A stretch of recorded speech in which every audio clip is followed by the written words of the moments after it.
À partir de l'été 2025, les TER de la ligne Marseille-Toulon-Nice ne seront plus exploités par la SNCF, mais par Transdev, une multinationale française. Oui, bon, vous ne connaissez pas, c'est normal, hein. C'est le résultat de la mise en concurrence imposée au niveau international, mais aussi régional par l'Union européenne. Depuis 2001, l'Union européenne s'est lancée dans l'ouverture à la concurrence avec d'abord le transport des marchandises, puis de personnes en décembre 2016, grâce à ce qu'on appelle le quatrième paquet ferroviaire.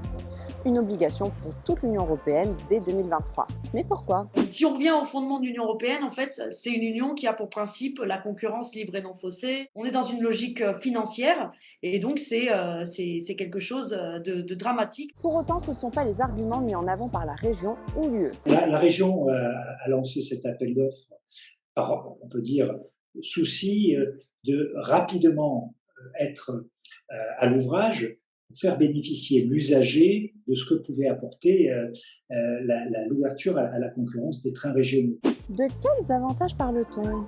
Pour l'Union européenne, l'ouverture à la concurrence, ça veut dire de meilleurs prix pour les personnes qui voyagent, de meilleures infrastructures et plus d'offres. L'un des moteurs, ce serait de pallier au manque d'investissement des pays européens et à un mauvais fonctionnement, sans oublier l'avantage écologique que constitue le rail par rapport à l'avion et la voiture.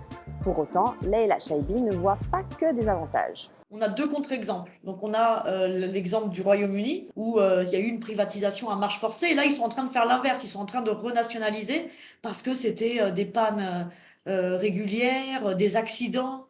C'était une augmentation de 50% du prix des billets. Et au contraire, pour la députée, il vaut mieux suivre un autre exemple. Autre exemple, c'est un pays qui n'est pas dans l'Union européenne, mais c'est la Suisse, où à l'inverse, il y a un seul opérateur public. Et là, en Suisse, vous avez un réseau qui est parfait pour les usagers. Pourtant, la région estime que cet appel d'offres permettra un meilleur service dès 2025. Marseille-Toulon-Nice, nous doublons l'offre. Nous avions 7 allers-retours par jour, nous passerons à 15 allers-retours. Sur la Côte d'Azur, c'est la même chose, nous allons avoir une augmentation de 75% de l'offre. Nous allons avoir également des rames neuves sur le lot numéro 1, ça c'est très important. Et sur la Côte d'Azur et pour la ligne Marseille-Toulon-Nice, nous réaménageons complètement les centres de maintenance. Est-ce que ça pourrait provoquer une offre de TER à 2 vitesses dans la région? Une richement dotée par exemple et une autre beaucoup moins. Non pour Jean-Pierre Serrus. Cette ligne-là, c'est 34% de l'argent qui rentre dans les caisses dû au transport en train, hein, alors que c'est seulement 10% du transport du transport de toute la région. On peut aussi se demander si, pour un tel service, la privatisation est vraiment la solution.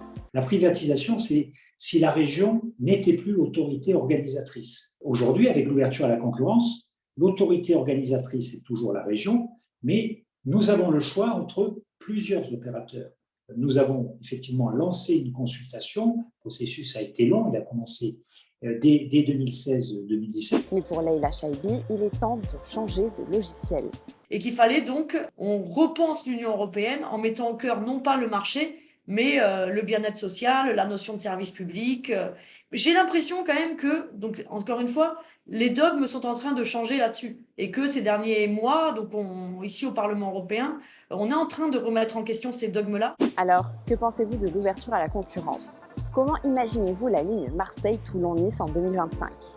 Et est-ce que pour vous, c'est une forme de privatisation ou pas du tout? Dites-nous tout en commentaire.